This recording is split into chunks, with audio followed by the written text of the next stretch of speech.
ના પલાળવું કે ના પીસવું, ઉપરથી આથો લાવવાની પણ કોઈ ઝંઝટ નથી. એવો સરળ કોર્ન હાંડવો આજે આપણે બનાવીશું. ઉપરથી ક્રિસ્પી, અંદરથી જાળીદાર અને શાકભાજીથી ભરપૂર આ હાંડવો તમે બાળકોના લંચ બોક્સમાં પણ આપી શકો છો.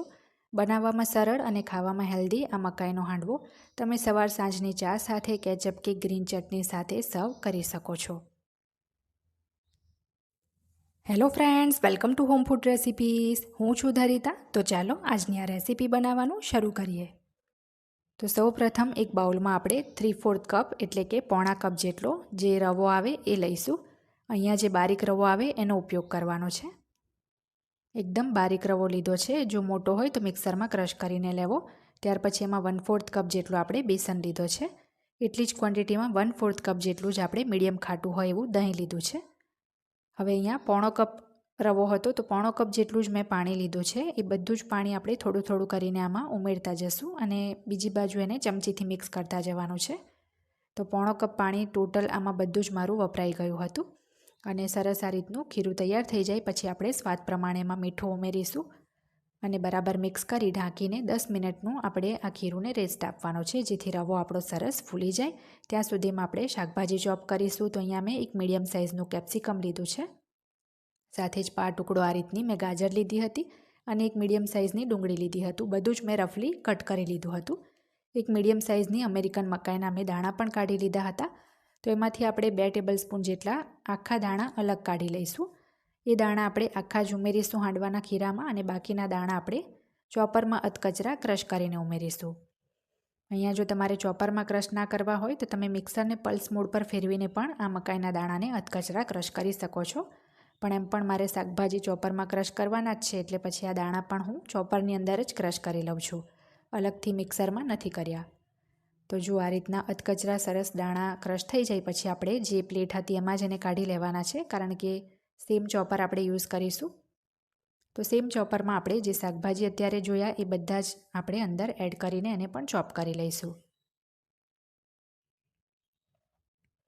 તો બની શકે એટલા આપણે એને બારીક ચોપ કરવાના છે.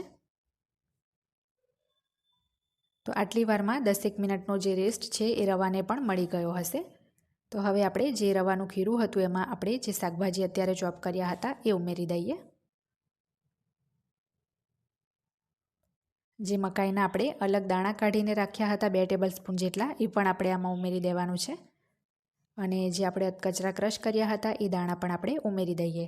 આ રીતે થોડા આખા જ દાણા ઉમેરી દેશો તો હાંડવો ખાતી વખતે પણ મકાઈના દાણા મોઢામાં આવશે તો બહુ જ સરસ ક્રન્ચી હાંડવો લાગશે. હવે એમાં આપણે 1 ચમચી તાજા વાટેલા આદુ લસણ મરચાંની પેસ્ટ ઉમેરીશું. થોડા આપણે લીલા ધાણા ઉમેરીશું. અડધી ચમચી એમાં આપણે હળદર ઉમેરીશું. અડધી ચમચી જેટલું એમાં તીખું આપણે લાલ મરચું ઉમેરીશું અને 5 ચમચી જેટલો આપણે 2 ચપટી જેટલો 5 ચમચી જેટલો ખાવાનો અહીંયા સોડા ઉમેરીશું. હવે બધું જ આપણે સરસ મિક્સ કરી લેવાનું છે. શાકભાજીથી ભરપૂર આ હાંડવો ખાવામાં પણ બહુ જ હેલ્ધી છે અને દાળ ચોખા પલાળવાની પણ ઝંઝટ નથી કરવી પડતી, એટલે ઓછી મહેનતે ઝટપટ આપણો આ ઇન્સ્ટન્ટ હાંડવો બનીને તૈયાર પણ થઈ જાય છે. તો જ્યારે પણ ડિનરમાં કંઈ તમને ના સૂઝે તો આ હાંડવો જરૂરથી બનાવજો. હવે ગેસ ઉપર એક પેન ગરમ કરવા મૂકીશું. એમાં 1 ચમચી તેલ ઉમેરીશું.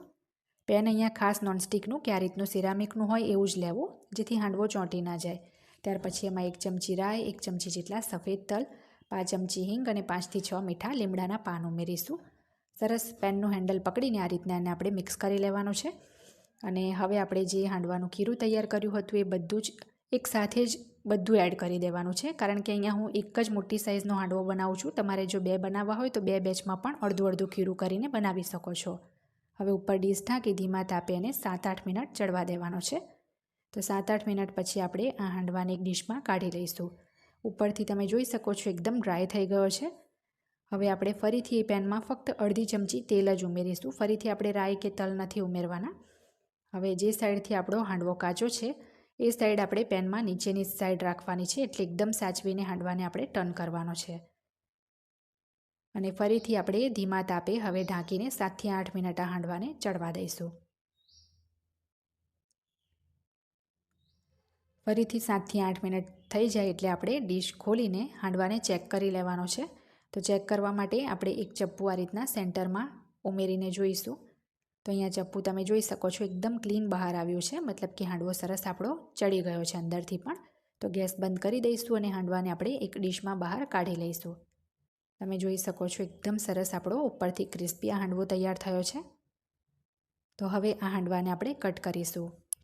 ખાવામાં આ મકાઈનો હાંડવો બહુ જ ટેસ્ટી લાગે છે. અમેરિકન મકાઈ અત્યારે બહુ જ સારા પ્રમાણમાં બજારમાં મળે છે અને અમેરિકન મકાઈ ઉમેરેલી હોવાથી હાંડવામાં એકદમ હલકી એવી મીઠાશ પણ બહુ જ સરસ આવે છે.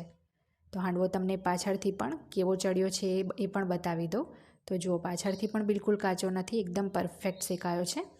તો તમે પણ આ મકાઈના હાંડવાની રેસીપી આ રીતે જરૂરથી ટ્રાય કરજો.